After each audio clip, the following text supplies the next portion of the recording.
Hello again, everybody, and welcome to Warriors Walk-Off here on HBC TV 25. I'm Justin Barrientos. Thanks for joining us. We'll talk Warriors softball to start, and we have two of the Warrior coaches here today, Greg Jones, Cindy Jones, joining us. Thank you for joining us today. You bet. A lot of things going on this week. You made it through your horrible prep weekend that you had to have. Yes.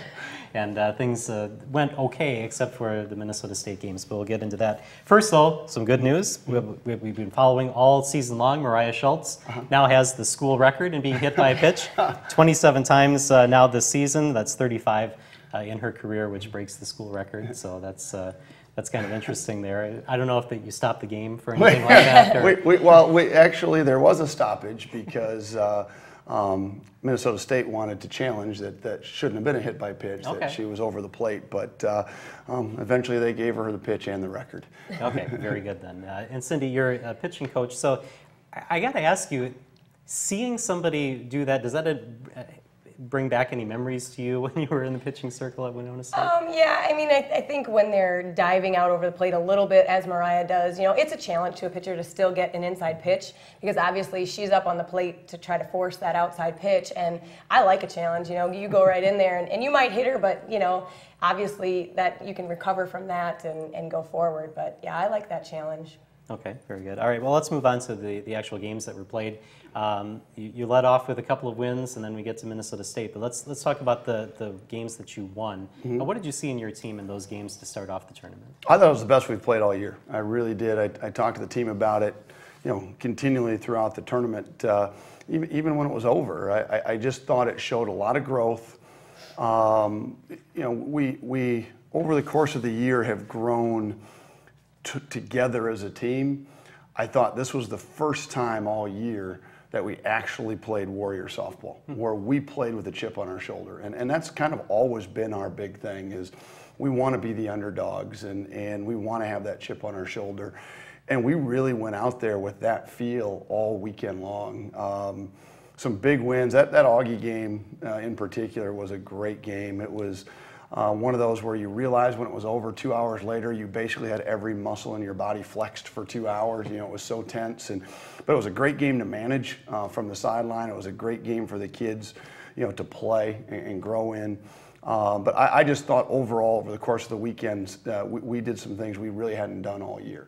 All right. Pitching-wise, how did you see these games? Obviously, the Augie game was a huge start for McKenna, and really, you know, we didn't find out until after the game that it was only a two-hitter. I mean, so she really controlled, you know, a heavy offensive team very well. But both of them pitched really well throughout the entire tournament. And I think that, just like Greg's saying, the growth in Jordan, especially as a freshman now, I mean, she's peaking at the right time. I think our pitching has, you know, continued to be excellent throughout the season, but I think they're really, really coming into their own right now, which is right when we need them. All right.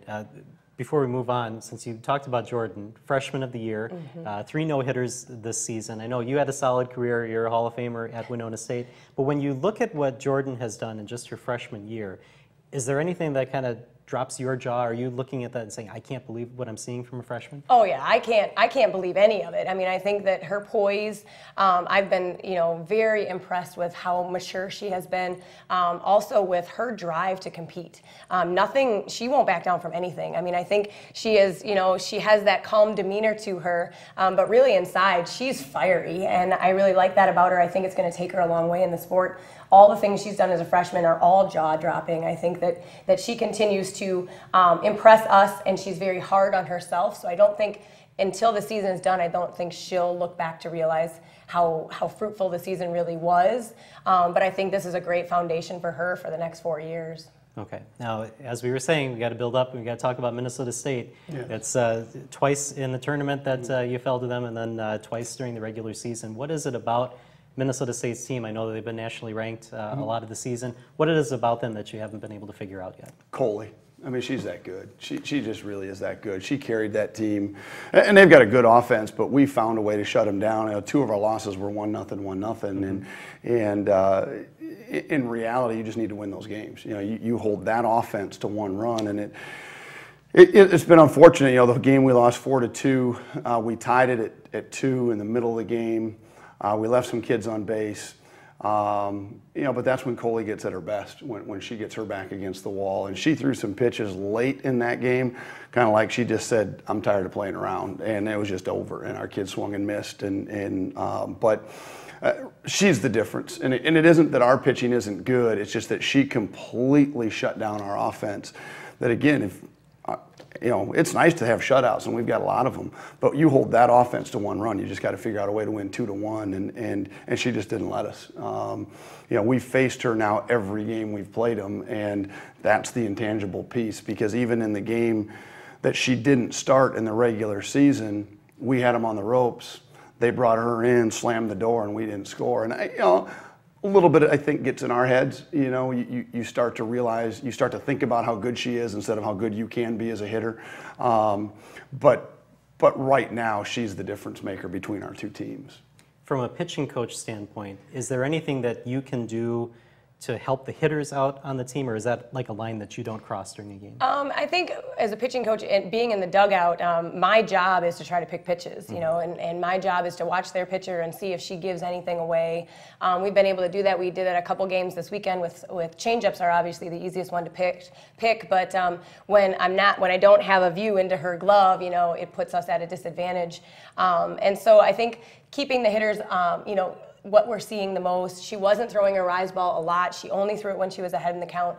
So being able to tell our hitters those kind of things, help them in their at-bats, at least mentally, going into it. So I think that I see that as part of my role, on the bench. How good are you then at spotting pitches that come in, and can you teach that to somebody else, or is that just something you have or don't have?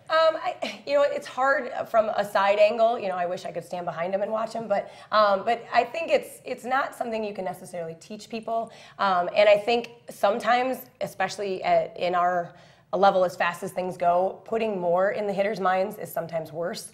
And so there are some people that don't want to know when a changeup's coming, that don't want you to yell out, stay back on it.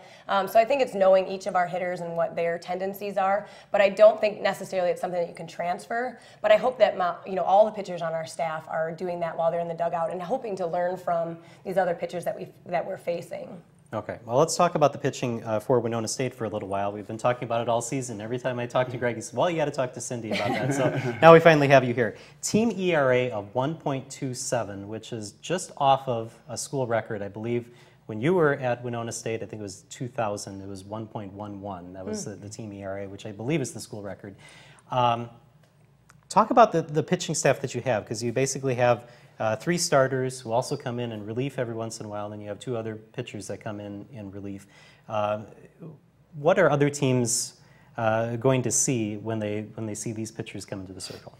Well, I think, we have a very diverse staff, and everybody has their strengths, and really 1 through 5. And so obviously McKenna keeps us, lower in the zone, and with that, nasty curveball she has. And Joe gives us something that's more up in the zone. Jada throws good heat. And then Katie goes both directions, really. She has, a rise ball and a great drop ball. And then Alyssa, another drop ball pitcher, and keeps people off balance. So I think that's kind of the nice part about managing our bullpen is we can really warm up pitchers based on what's happening in that game and based on what we're seeing their offense do. We can start to match up people if needed in the bullpen.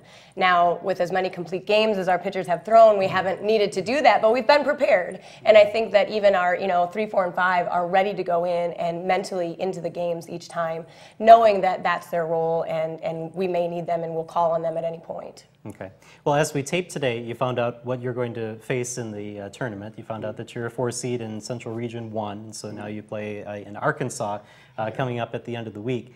So what kind of preparation do you do to get ready for the NCAA tournament in teams that you maybe have just heard of a little bit? Yeah, it's a new challenge, and especially Harding, who will host and be the 1 seed. Their program's only 4 years old, and they had a program. They cut their program. They brought it back 4 years ago, and within 4 years now have themselves as a top 5 team in the country, which is pretty impressive. Southern Arkansas, we played here at our place in 2014. We hosted. And they were here, and they had a whole slew of freshmen, and now they're all seniors. So we can go back a little bit on those charts.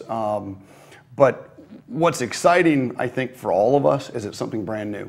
Mankato's going to draw Augie in the first round. Pitt's going to get Central Oklahoma. They've got some conference matchups. We go down to Arkansas, see 3 teams we haven't seen all year. In some ways, I think the mental break of that is really good for us. The preparation piece is a little more challenging because now all you're literally doing is looking at numbers on paper. Okay, Southern Arkansas has 90-some home runs, which leads the nation, and that looks really intimidating. Harding's got 100 and some stolen bases. That's really intimidating. And so you try to kind of sort through the numbers and just kind of pick, okay, this is the kid that isn't going to beat me. We can see that this is where their speed and their power is.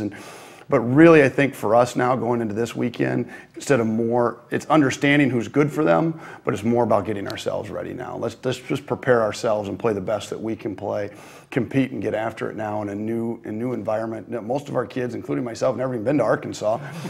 So we're in the middle of travel, planning all of our travel plans and all of that. And right now, this is kind of the reward for what we've accomplished. But the hope that we still have the continued drive to move forward and advance out of this. All right. What is the balance between being able to say, okay, well, we got here because of the great record that we've had, the great pitching that we've had, the great hitting that we've done this season, compared to this is kind of a fresh start. This is a different animal in the NCAA tournament. Where's the difference between? Well, and it kind of depends on which coach you talk to and which day. And my philosophy is don't change who you are. Don't build it up. Don't talk about it being a tournament. Don't talk about it being the postseason. It isn't 0-0 and to start over. It's, hey, this is who we are. This is what we do. Let's just go do it. And I think the more you build it up, that's where nerves come from. I want butterflies and I want goosebumps, but I don't want nerves. And that's a delicate balance. I want you to be excited, and I want there to be some exhilaration and some energy because of it. But I just want it to be softball again. It's the same game and the same bases and the same distances.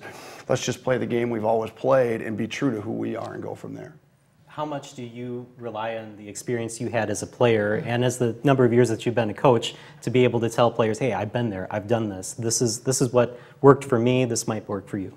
I think that, because we didn't have a regional appearance, when I was pitching and things like that, but we have through the years of coaching, I think more what I do is kind of try to rely on their experience so far. So what have you done to compete? What have you done to show yourself this season that you're ready for this? Because we have a lot of inexperience now going into the postseason with, especially with our pitching staff, they haven't been here before. And so really, let's not focus on our inexperience. Let's focus on all the things we've done this season to make us ready for this moment. And so I don't think it's necessarily focusing on the history beyond that, but really letting them know this is what you've made special. Now just go pitch. All right. And now last question. We always ask a crazy question. So well, for you too, is there any dynamic in your marriage that goes over into the softball field, or is it business there and then home life afterwards? We've been very fortunate that we've been able to separate it. I think probably the two worst arguments we've ever gotten into that spilled over, we actually agreed with each other. We just didn't know how to solve the problem. We were both upset because we were mad about the same thing, and it wasn't that she wanted me to solve it or I wanted her to solve it. We were just both angry, and we couldn't fix it. But it's been more of a positive because of how time-absorbing coaching is and how much time you have to put into this career. Instead of being away from my family, I'm always with my family, and I'm very fortunate that way. Yeah, and we're able to now, as our kids are getting older, we can have family discussions. I mean, they're in on it. They know, Carson always wants to give Greg the statistics and things like that. But I think it's become a good, healthy thing to talk about, competition-wise, talking about college, athletics and things like that. So I think it's, become something in our household that's it's okay to talk about, and it's okay for everybody to feel like they can get involved with it. But I don't think there's ever been a negative to working together that way. I think our passion hopefully spills on to our kids, hopefully spills onto our team, and then makes us all better in the end. All right. Well, thank you both for joining us today, and good luck in Arkansas. Thank you. All right. We're going to take a break here on Warriors Walk Off. When we come back, we'll talk Warrior baseball. That's coming up right after this. I'm Brian Robinson, and I'm teaming up with HBC for the Real Men Foundation in Wabasha, May 12th through the 14th, benefiting Canines for Cops. Friday is auction night at Slippery's, where you can bid to fish on Saturday with pro fishermen from the FLW Tour, as well as current and former Vikings players. Saturday and Sunday has a kids fishing pond along with other activities, and of course our open tournament on Sunday. Please visit BrianRobinson96.com for more information, and I will see you in Wabasha. Ever wish you could just swing by the local office to pay your bill quickly rather than calling a toll-free number and speaking to a machine? When you join the HBC family, you get that and so much more with local office locations and customer care. Whether you have general questions or would like to upgrade your services, HBC is here in your community, providing an unrivaled, personalized experience. Switching is easy and installation is free. And we're so sure you'll love HBC, we offer a 30-day guarantee. Visit hbci.com to learn more or call 888-474-9995 to experience the HBC difference. And welcome back to Warriors Walk-Off here on HBC TV 25. Time now to switch to baseball. Head coach Kyle Polk joins us, and season is over now. Last weekend, he split with Concordia, lost the first 2 games, and then come back and win the last 2 games of your season. So I guess just talk about the end of the season. I mean, how did things go against Concordia? Yeah, well, we knew we probably had to win all 4 to get in and get some help. 3 possibly, but really needed some help for some other teams. So it was a little disappointing that we didn't get a win on the first day. We had a really good pitcher's duel. Don't take anything away from Concordia. Their guy threw against our #1 guy, and it was a great game, 1-0. They executed when they got a guy in scoring position. We didn't. That's the way it kind of been for us all year long. We left small villages on the bases at times. The second game, we had the lead going to the 9th, and we just didn't hold it. And so that hurt. But then the guys came back the next day and did a great job. We played well. We played, actually, the way we played on Saturday was more what I envisioned us being able to do most of the year. Thought we'd be able to compete with people, stay in games. We are young. Our second game on Saturday, we 6 freshmen in the lineup, and then some seniors, and then Taylor was the junior that was in the lineup. And we played well. We played really well. So that's a positive for next year going forward. The guys that we have coming back all got some experience this year.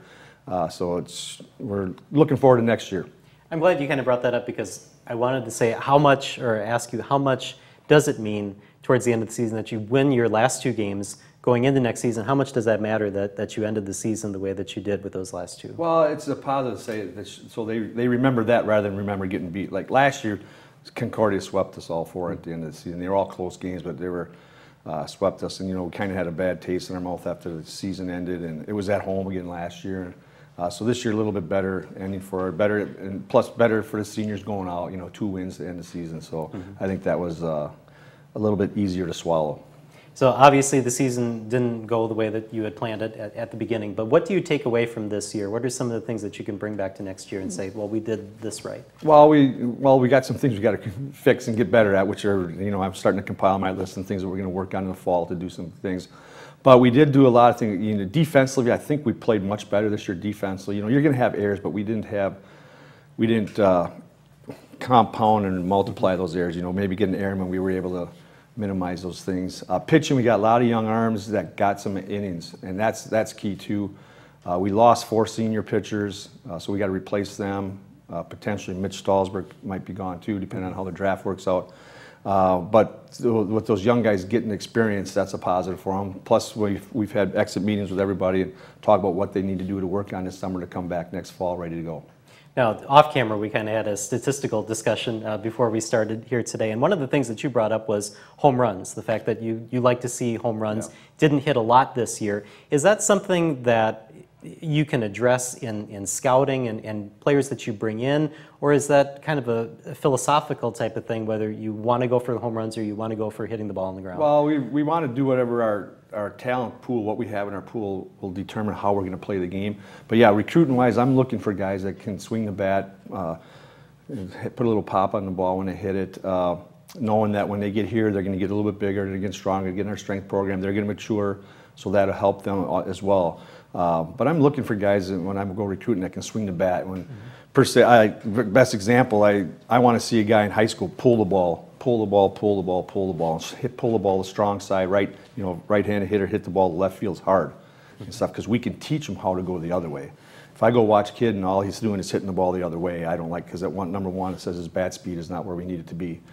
We need guys in high school, they got to pick up their bat speed another probably 4 to 7 miles an hour when they get to college, because just the difference in what they're going to see every day and that type of thing. So hopefully the home runs translate with that when they get here.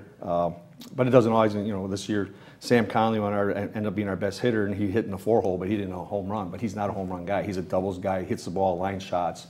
He gets a lot of top spin on the ball, so he'll hit a ball that you think is going to go, but it's got that down action because once it gets past the infielders, it's dipping and stuff and drops in front. So, but I'm out there still looking for those guys because, like I said, I love the home run, and we've had a history of hitting a lot of home runs here.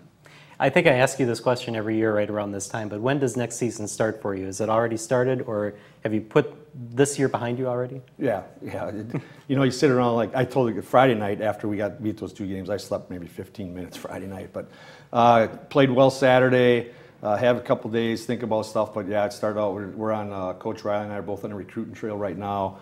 We're trying to figure out, you know, we're done with the 2017 grads. We're looking at 2018 grads to get a jump on that. But in the process too, where, like I said, I've already made a list of things that we need to do to get better next fall. And that, so it's people always give me a hard time. Well, what do you do now? Season's over. And I said, well, it's never over. It's year round. We got stuff going on. And then I show them my calendar for recruiting. They go, oh, didn't realize that. A lot of people know I fish. They think that's all I do now is I go on a boat and I sit and fish, but I don't. I don't get to fish nowhere near as much as I'd like to. What are some of the things that you can do when games aren't being played? Because I know obviously now you can maybe catch the end of some high school seasons and you get summer ball, but what are some of the things like maybe during the winter that you can do that when there's no baseball being played? For like recruiting? Well, what we do is between Coach Riley and myself, we generally see maybe 500 to 600 kids throughout the summer between high school games, American Legion games, showcases, tournaments, so forth and so on. So and then what we do is we evaluate, take a look at what our needs are, and then we're trying to zero in on 20 to 30 guys that we do then invite in on campus. So next fall, we'll try to get those guys that are the 2018 grads, try to get them on campus a little bit sooner, as soon as we can in the fall, to make a decision. Part of that is we can do individual workouts with those kids now, so we'll bring them in on campus, usually Monday through Thursday, and if they can play, come and compete and practice with us so they see what we got.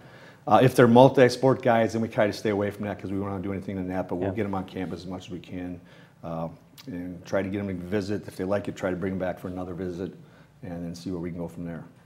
Just about a minute left in this segment. Now that you're looking ahead to next season, do you look at who's coming back and start to think, okay, these are maybe some of the guys that I'm going to rely on this season, or do you wait until everybody's together and you get back to workouts again? Well, no, when our meetings we've talked to guys what we expect of them, what we expect of them next year. Like Taylor was going to be here. He's going to be one of our leaders next year. He's going to get the bulk of the catching, but Nick Nalawanski is a freshman, got some catching at the end of the year. They'll be working that. We've had a couple guys, hey, we may look at change position for you because they can hit, and our infield is pretty well set because they're all coming back. You know, we lose Jesus, but Sam Conley at the end of the year, who's DH and playing, he'll slide into that spot pretty easily. And then the second, short, and third are all got underclassmen, so they'll be good. So we'll have a couple guys we're going to maybe look at moving position, and we've talked to them. So when they're gone this summer, they need to play. Most of them are back home with their amateur teams, so they're going to tell them get some time, play the position that they want you to play, but then see if you can play. Like one is Chad Herbst, he's played infield for us, go to play outfield this summer. So. All right, very good. Well, we're going to take a break here on Warriors Walk-Off. When we come back, Taylor Field will join us right after this. NASCAR racing is about a whole lot more than just cars going around a track. It's about people who drive, people who engineer, people who plan, people who know how to put it all together. Meet the people who make the cars go round every week on Raceline. Watch Raceline here every week.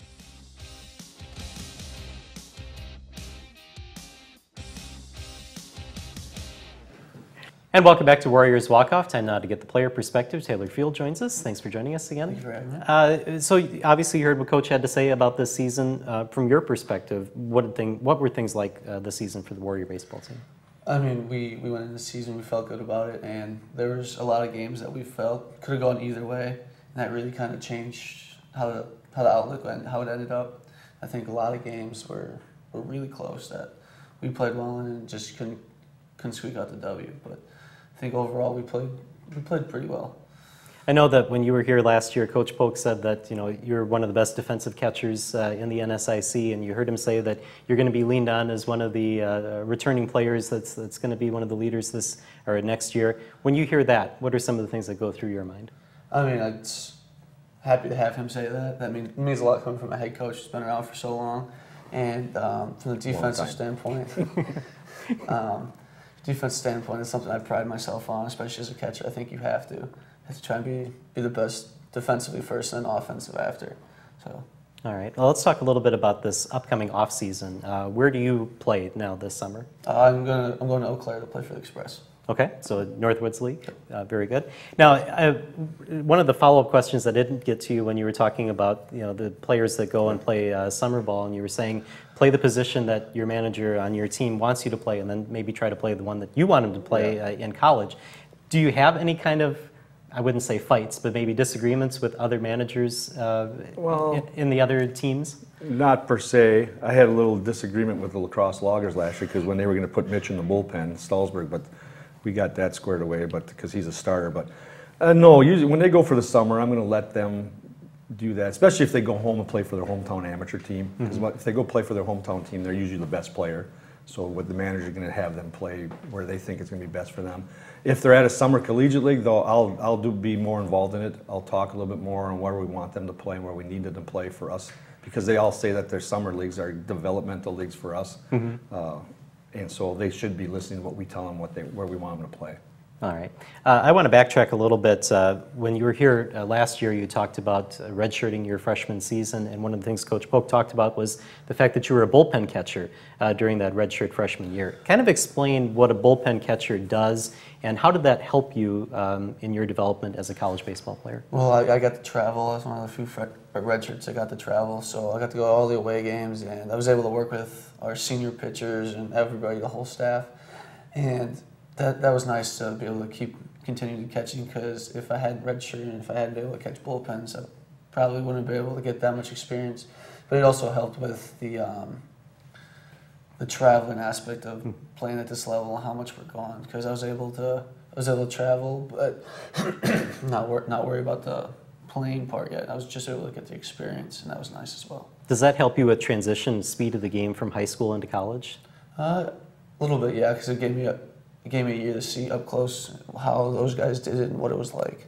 So that was big time too. And then what's that like for you as the manager to be able to have a catcher get some kind of experience, even though it's it's bullpen, but they're still seeing the best stuff from their pitchers? Yeah, well they're warming them up before every game, so they're getting to handle those good guys.